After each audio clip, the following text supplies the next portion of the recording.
তো কালকে রাত্রেবেলা বৃষ্টিতে ভিজে ভিজে আসার পর প্রচণ্ড ঠান্ডা লাগছিল, সেই জন্য কোনো রান্না বান্না করিনি, শুয়ে পড়েছিলাম মুড়ি খেয়ে। তো সকাল সকাল উঠে পড়েছি, কিছু রান্না করে নিয়ে যেতে হবে, কারণ আজকে মর্নিং ডিউটি আছে।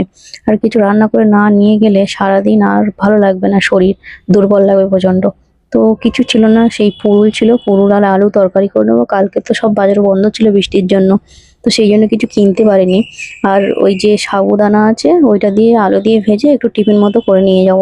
তো তারপর কথা বলতে বলতে আমার পুরুল আলু তরকারিও হয়ে গেছে। আর পুরুল তো সেদ্ধ হতে বেশিক্ষণ লাগে না, জলদি জলদি হয়ে যায়। পুরুল দিয়ে জল বেরিয়ে গেছে, আর পুরুল আলুর তরকারি বেশি কিছু দিতেও লাগে না, শুধু হলুদ আর ফোড়ন দিয়েই করে নিয়েছিলাম।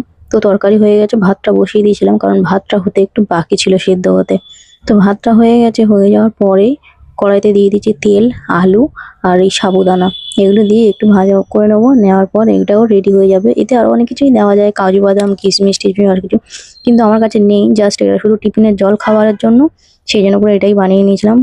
সকালবেলা একদম ঘুম থেকে উঠতে ইচ্ছা করে না, কিন্তু কি করবো বলুন, বাঁচতে গেলে তো খেতে তো হবে। তো চলো, আমার সাবুদানাও রেডি হয়ে গেছে। ভিডিওটা ভালো লাগলে অবশ্যই ফলো করে দিও, কমেন্ট করে দিও। Tata, by.